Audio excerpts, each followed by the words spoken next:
Alright, that looks pretty good. Feeling like I should like review the game or something, talk about the game now that I finished it. Right.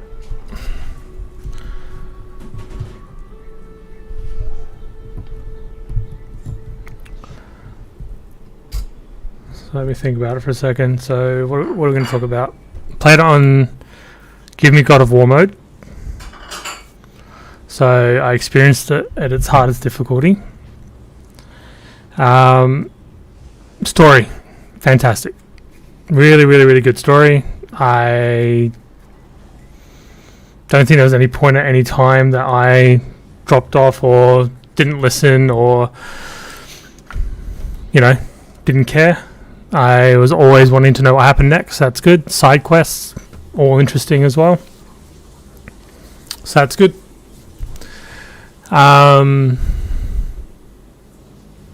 Dialogue between characters, fantastic. All the characters are very good. I was saying before, I can't think of a character that annoyed me. The only time I was probably annoyed by a character was the constant, incessant helping from Atreus. When you're trying to do a puzzle and within 5 seconds he's telling you how to do the puzzle, like, just let me do the puzzle please, I kind of want to figure it out myself. Combat is good, feels good. When you hit things, you get that feeling that you hit things, and then there's times when you hit things and they laugh at you and it's like and that's before they buff themselves with the Odin's blessing.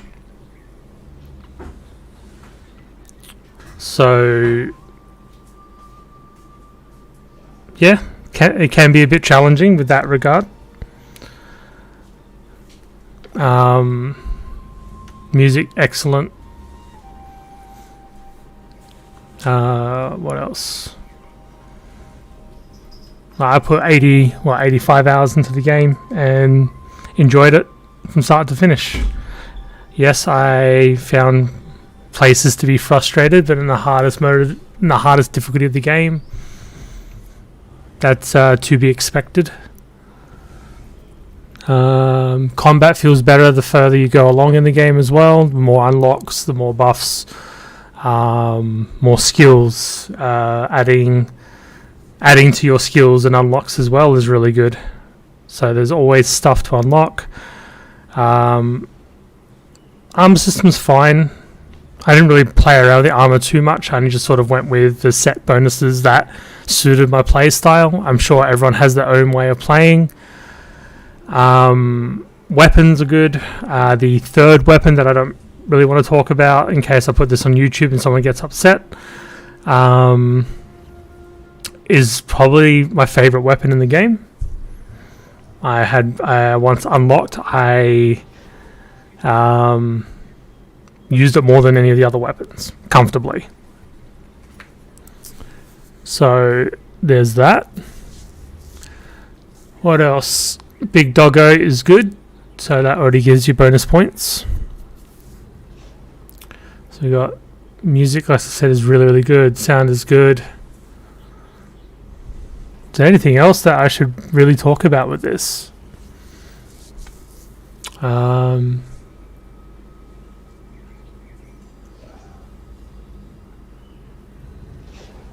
Right, I've pretty much covered everything, I think. As I said, characters are phenomenal in this. Once again, I will emphasize that the voice actors did an amazing job. The writers did an amazing job. Performance, I guess. I had frame drops once in playing performance mode. So that's pretty good. Other than that one small section where I had the frame drops, consistent and felt good.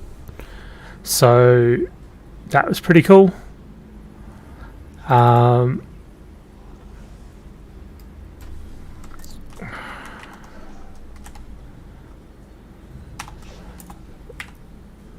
So let me just put this up, sorry. That. Why not? Oh, increase the font. There we go. Now, what am I going to rate it? Is this game perfect? No.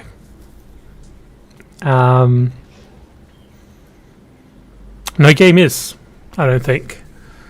My favorite game of all time is Final Fantasy VII, and that is not a perfect game, but I love it. But what am I going to rate this out of 10? Probably 9.5. I don't want to go to like,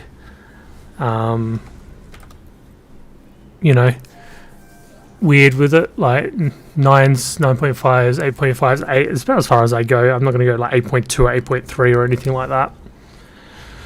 But yeah, just a small. We can use fractions, maybe. Just small little irritating things that could have been better, I think, is what stops it from being a 10 out of 10 game.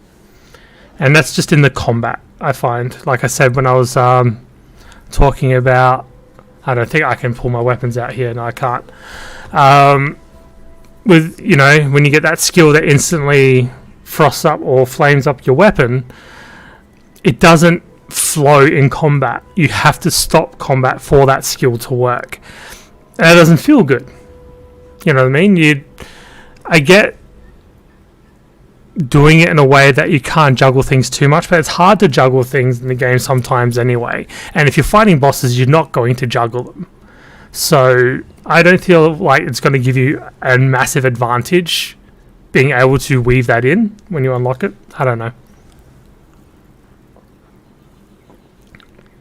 Pardon me. Just take a drink. Why not?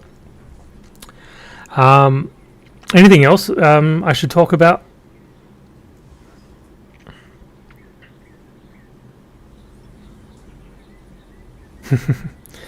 Decimals? No, 9.5. Half marks is all I'm going to go when I rate a game, I think. So, yeah. That would be the idea. I think anything I play that's newish, I will do a rate. I'll do a quick couple of minute review on, do a rating, and ask questions, and if there's anything that I haven't covered that people want to ask me and I can answer them, I think that's the best way to do it. I don't know how to video edit, so there's no way I'm going to do, a IGN/skill up quality review video. This is the best I can do. So I'm more than likely this will go on YouTube. But I'm happy with 9.5 out of 10. Like, the game is excellent. It really is very good. My gripes are so minor that, yeah. Nah, I understand, but for me, it's not a perfect game, but it's a really good game. One of the best games I've played this year. I can't think of another game that I've played that's really stuck it for me this year. Elden Ring was very good. Never finished it though. It's probably going to get me a bit of heat, but I have my reasons for not finishing it. It has nothing to do with the game. That was personal stuff. What carries this game for me is the story. 100% is the story. If the story is that engaging, that good, that emotional, and it's voice acted that well, and the combat feels pretty good, that makes me happy. That's what I enjoy. So yeah, I'm 9.5 is how I will go. I wouldn't give it a 10, but 9.5 is good. I never felt bored playing it.